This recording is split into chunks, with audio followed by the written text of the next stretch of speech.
Imagine a media platform that reshapes the conversation, empowers your voice, and redefines the Bronx community.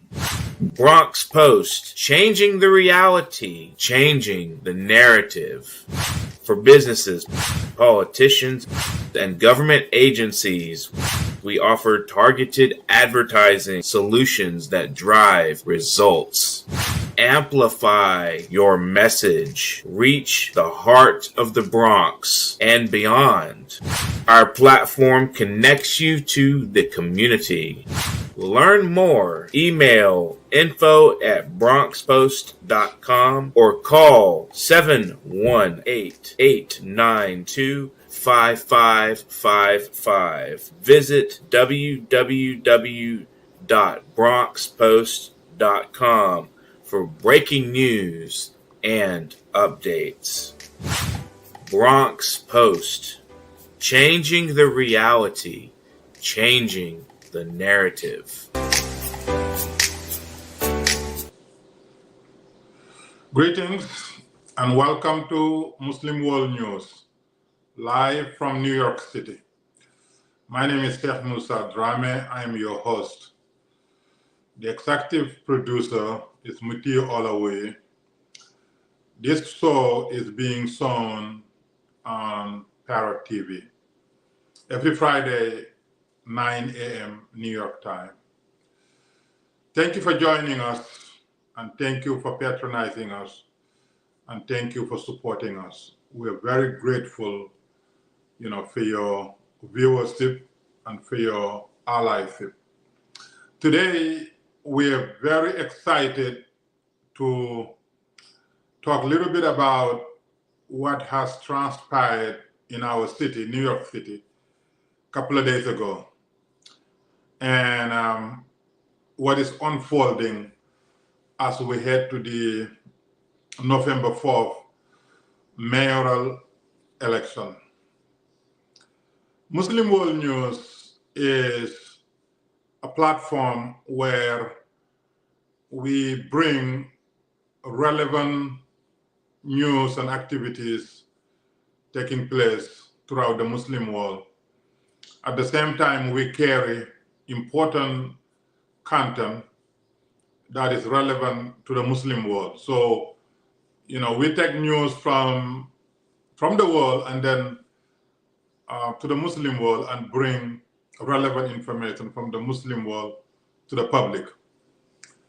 We are going to dive into the New York City politics today and hope that, some aspect of it will be clarified, to the viewer's satisfaction. Because for the past 72 hours, there has been huge confusion about, the outcome of the Democratic primary and also the future of the city in general. Since New York City is home to the largest Muslim population in the United States, and this population is one of the most diverse populations of Muslims who hailed from many different nationalities and who have, many different lived experiences and, represent, different cultures and languages and ethnicities. Obviously it is bound to be of a major concern where you have elections where there are confusion. And we will try to, make it as clear as possible so that those who are, concerned about what may happen or what had happened will at least be at ease. Let's talk about, what happened on the night of June 24th, the outcome of the Democratic primary that took place on June 24th. For the first time in the history of New York City, a major political party had a Muslim candidate won its primary. Very historic. The winner happened to be African-born, Indian descendant, Muslim, 33-year-old, who come from what we can deem a privileged background. The father is professor at Columbia University, one of the Ivy League universities in US, in the world. And the mom is a globally acclaimed movie producer. And Suhran Kwame Mamdani is a product of a successful environment, an environment where families' children can afford to go to the best educational institutions available. And we know that good education leads to greater opportunities. Not everyone who is educated becomes successful, but those who are educated can find success easier.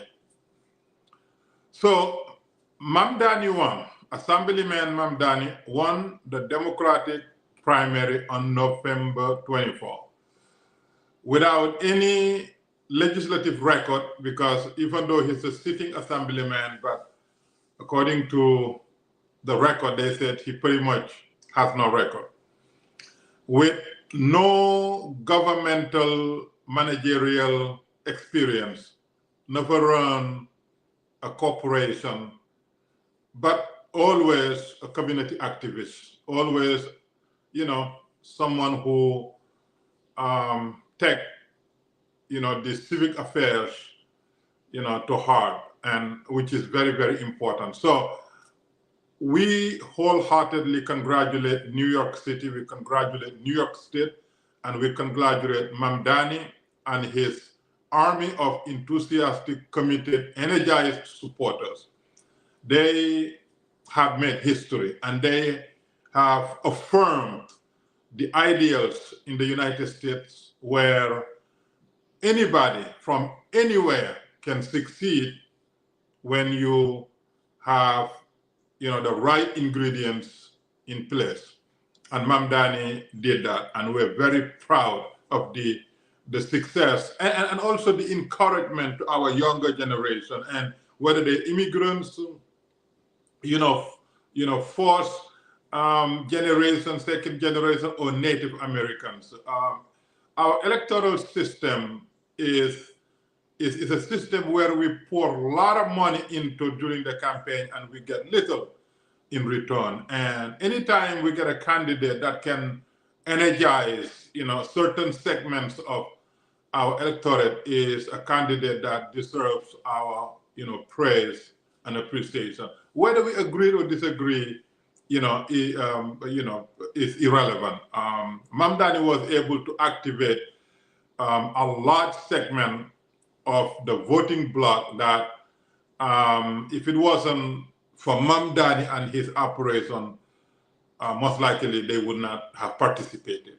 And so that is unfortunately the unfortunate reality of our democracy here. We have, the most open, democratic process, the most convenient democratic process, but as open and as convenient as it is, people still do not take their civic, affairs seriously. So Mamdani was able to captivate, some segments of the voting bloc and energize them and turn them into volunteers and believers and eventually the voters. And so congratulations to, Suhran Kwame Mamdani, and congratulations to his armies of supporters and those who backed him from early on. So, these elections in the beginning, you're able to get few people, but later on, once you cross a milestone, then the supporters becomes dime a dozen. So congratulations to the first Muslim, first African born, and first South Asian candidate that prevailed during the primary for any major political party here in New York City. Now, that is the good part. And everything in life, you have front and back. The good part is that he's young, very articulate, very enthusiastic, very committed to what he's doing. And we believe firmly that he means everything he said. He wants to do what he said he will do. Whether he can do it or not, that's a different story. But we believe that he truly means it because he's young and he can articulate, what the younger generation's needs are, and he did it. So we believe that that's a fact, and that's good. Energize, a big chunk of voting bloc and everything, and then give hope to the Muslim New Yorker. One thing Mamdani, was able to do is to really now, bring Muslims to the forefront and telling them that your participation matters. And right now, a lot of Muslim groups, have been mobilizing and celebrating, and they're very proud and they're very hopeful. So this is a very fantastic situation. That's a good part. Let's go now to the not so good part. The not so good part is that, the people that Mamdani mobilized are usually can be termed angry people. In the United States, you have a lot of angry segments. They're angry with police, they're angry with economy, they're angry with the justice, they're angry with the criminal justice system, they're angry with the history, they're angry with their situation, they're angry with their family issue, they're angry with family. There are so many things that anger so many segments. So Mamdani tap into, some angry people. There are a lot of angry Muslims, between the way U.S., deals with Israeli-Palestinian situation. A big chunk of Mamdani supporters, by the way, Muslims and far left Jewish, volunteers. This is not just Muslims. This is not just immigrants. This is Muslims who are very, very anti-Israel, and to a point where they have been looking and praying for a candidate that can relate and speak their language, and Mamdani fit perfectly that bill. And Mamdani is now their darling. And a lot joining them is the big segment of the Jewish Americans who are completely anti-Israel, anti-Zionism, and they have always, become the most, I would say, most painful element that Israel has to deal with. Not the Arabs, not the Palestinians, not Muslims, but actually the Jewish people who are anti-Zionism and anti-Israel. And those are the ones that have mobilized and financed and volunteered and to prepare Mamdani, because to them, anybody who is anti-Israel, anti-Zionism becomes ally, regardless of who you are. So Mamdani was able now to attract Muslims who don't like Israel, or who don't like the way Israel and America always, work together. And you have Jewish people who are anti-Zionism, anti-Israel, and then you have a lot of poor people who cannot afford the basic necessities of life. And therefore, Mamdani spoke to them eloquently and promising them a lot of things that will not happen, by the way, will not happen. Mamdani doesn't have the power for a lot of things he promised, but because these are naive, they're college graduates, but they're naive, and they're frustrated because they cannot afford the city that either they were born in or move in, whatever. Anybody that speaks that language become very attractive to them.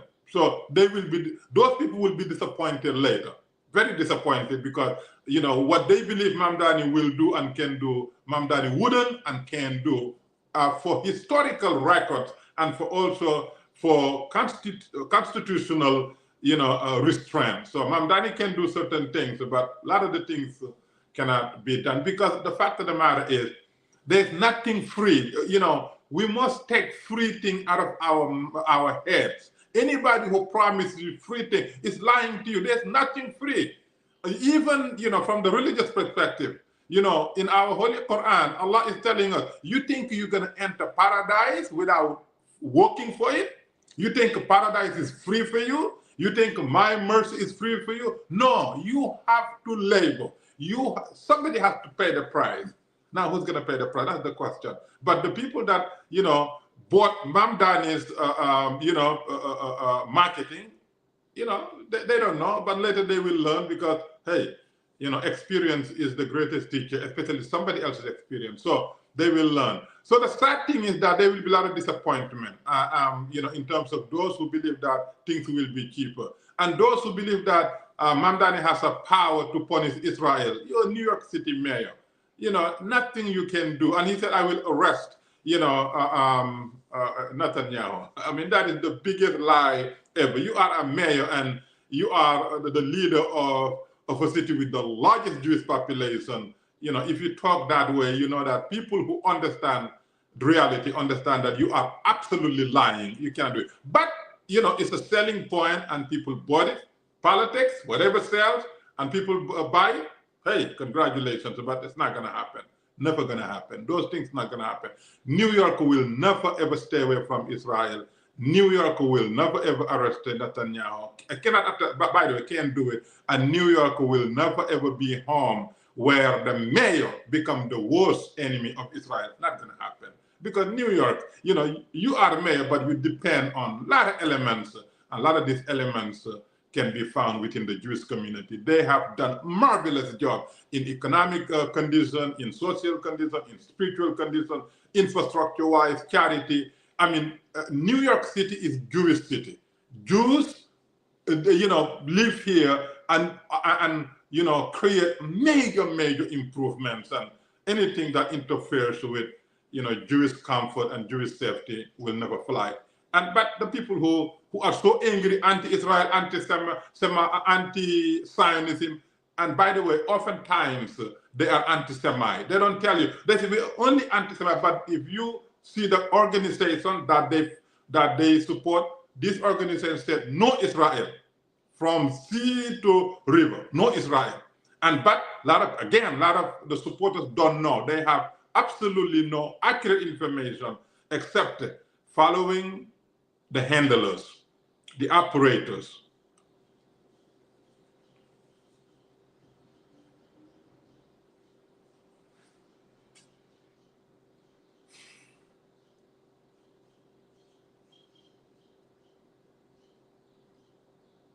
So, what Mamdani promised will not happen, and there will be a disaster if he's elected because he's young and the base is angry, is more anti than pro, and more naive than wise, and cannot do it. They are pillars that hold the city, and those pillars should never ever be promised to dismantle. The fact of the matter is, a lot of corporations, oftentimes, when there's a hostility in City Hall, decide to either scale down their operation or move to other cities. That is the worst situation. We have been dealing with wealthy New Yorkers and corporations moving to Miami or other states. And if you know New York City, then you talk down about corporations and wealthy New York, and then you don't know New York City. New York City operates and functions and being the greatest city because of wealthy New Yorkers and wealthy corporations. They are the one whose revenues and charities make New York what New York is. We need more of them. We don't need less. We don't need to chastise them. We don't need to demonize them. We just need to work with them, and we need to praise them. What happened with these wealthy New York? Their wealth is in New York. It's in the banks. It's in the investment. Their wealth is benefiting society in general. And the wealthiest New Yorkers are the most charitable in the world. Continue to support good causes. Continue to support good education, which is the only way to close the gaps between haves and have-nots. The only way to equalize the leveling playing field. The only way to close the disparity. Good education. The education that Mamdani was provided. Mamdani went to Bronx Science, the fourth in the state. One of the second actually in the state, and the fourth, I think nationally, whatever. One of the highest, most prestigious, high school, in the country. If the parents can send Mamdani to that school, and Mamdani now is a 33-year-old potential nominee for a main party, then that's what our children need. They don't need handout. They need what Mamdani was given, the opportunity. And that is the only solution to affordability. Anything else, free this, free that, there's nothing free. Nothing free. If paradise is not free and God created paradise, imagine, what we have here on earth. But a lot of people, they're angry, they're anti-Israel, they're anti-system, they're anti-police, they're anti a lot of things, and those people gravitated on Mamdani. And those who can afford their living because they think that the system is too corrupted, therefore, certain things are not done, and, they gravitate to the language of affordability. But Mamdani will fail them. I'm saying this as somebody who lived here for almost 40 years and listened to rhetoric, campaign rhetoric, and failure after failure after failure. So I'm not speculating. I'm telling you the fact. There are certain things that you can believe, other things is just hyperbole. Now, let's talk about the incumbent. Mamdani is vying to represent the Democratic Party. Now, a lot of Democratic leaders are saying we're not socialists. There are a lot of reports that say, even though Mamdani won, but Mamdani is a socialist and Mamdani is affiliated with Working Families Party, who is, by the way, another party within New York City. And they're saying we're Democrats, but we're not socialists. So there are a lot of problems taking place now within the Democratic Party. A lot of problems. And more problems will come because as we continue the campaign and, people, candidates articulate their positions, there will be more confusion. And so that's where the incumbent, Mayor Eric Adams officially launched his general election campaign because he was waiting for the outcome of the prime minister that he know whom he's dealing with. So there are reports that say Como will remain independent. That's gonna fly. Como is done. And anybody who believes that Como has a zero chance, has 1% chance, Como has zero chance. If you cannot beat socialist candidate, new immigrant, new citizen, 33-year-old, no record, no track record, promising pie in the sky, if you cannot beat that, how can you go independent? It's not gonna happen. Como is done. So Como, enjoy your retirement, enjoy the money and the privilege that you have, but you're done politically in terms of New York mayoral race. Let's come back to the incumbent, Eric Adams, whom I personally support, and I campaign in the first term and will campaign again because I'll tell you why. Many reasons, but I'll highlight some of the reasons. Number one, as an African, we have never ever had an elected official who is more interested in empowering Africans than Eric Adams, never. And we have 109 mayors in the city of New York since 1624. Not single one ever went to Africa, between winning and taking office. Eric Adams, the 110th mayor, said, upon winning, I am an African. I came from Africa. My DNA is African. I will not take mayoral office unless I go back home, reconnect with my roots, get cleansing, see my family, and come back. And that's what he did. That was the most historic moment in the politics of New York City. And for that, I, as an African, will never ever equate Eric Adams to anybody else because he has done what nobody else did. Therefore, the treatment will be different. And we are loyal to him because he's loyal, to us. And he also is talking to some African mayors because he's trying to bring some type of unity so that through unity empowerment. And there are many others that will be unveiled later on, but that's the African part of it. And also, he has traveled to Africa, I think, 7 or 9 times. This guy is a really, really,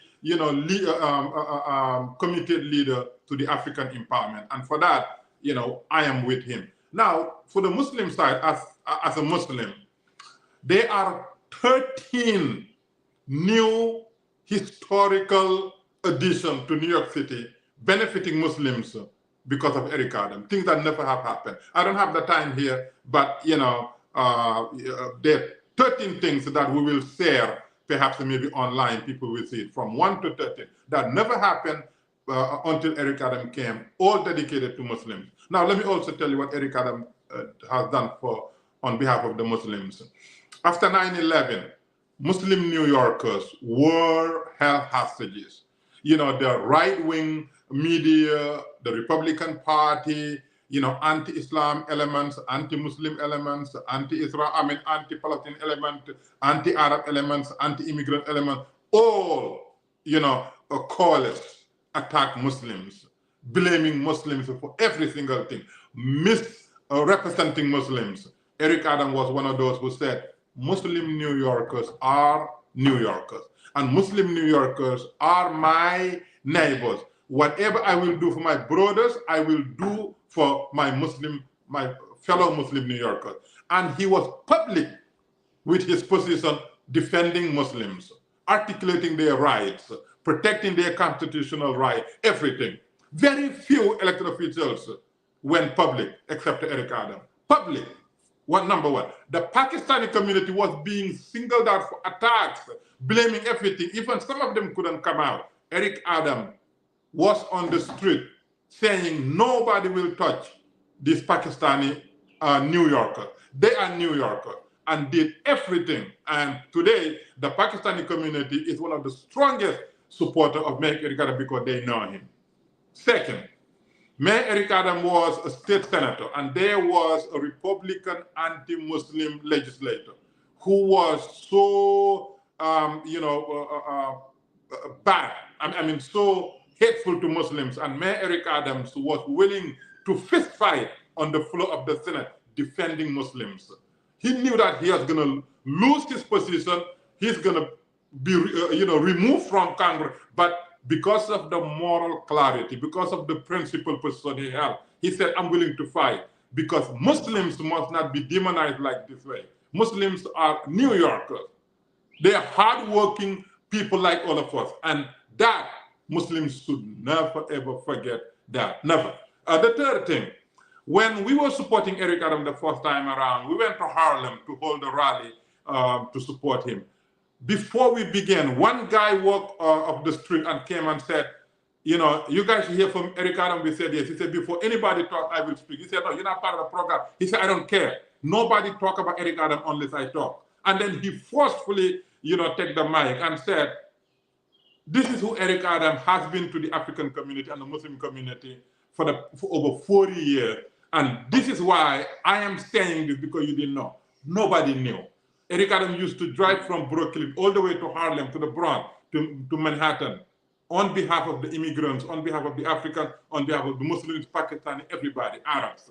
Even the Yemeni community, testified to what he did. So Eric Adams had role in the Muslim dignity, Muslim safety, and Muslim prosperity that nobody else can claim.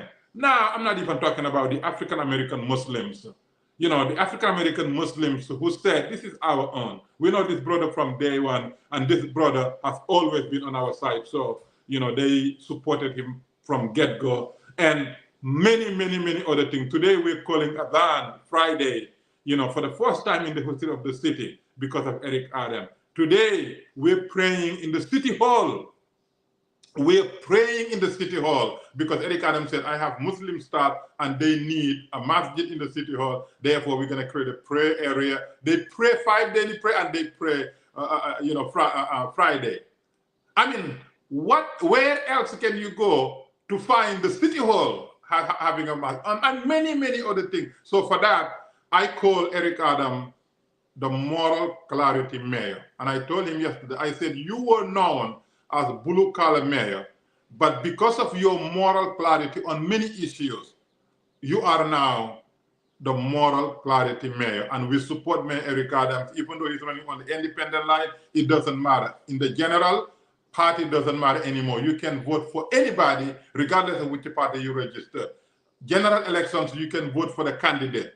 You can vote for the candidate of your choosing, regardless of which party you are in, which party they are in. And that is the most beautiful thing. And we believe that since, the unaffiliated are the second biggest voting bloc, and a lot of them are disgusted with the Democratic Party and the Republican Party, Eric Adams has a very, very, strong chance of being reelected. And we believe that he will be reelected. But nonetheless, we're going to work for it. So anybody that needs to know about Adams and elections and this and that, I'll be more than happy to take it off the line. But we're grateful for the opportunity. Muslim New Yorkers are very happy now how things are unfolding, but there are a lot of work to be done. But I believe that, because of our competency now in managing our affairs, we'll be fine. So thank you for joining us. Thank you for listening us. And we'll continue on to set lights, on important issues affecting Muslims, benefiting Muslims, as well as, important issues affecting others from Muslims. Muslim World News will be your platform. God bless you all, and thank you. Imagine a media platform that reshapes the conversation, empowers your voice, and redefines the Bronx community. Bronx Post, changing the reality, changing the narrative. For businesses, politicians, and government agencies, we offer targeted advertising solutions that drive results. Amplify your message. Reach the heart of the Bronx and beyond. Our platform connects you to the community. Learn more. Email info@bronxpost.com or call 718-892-5555. Visit www.bronxpost.com for breaking news and updates. Bronx Post, changing the reality, changing the narrative.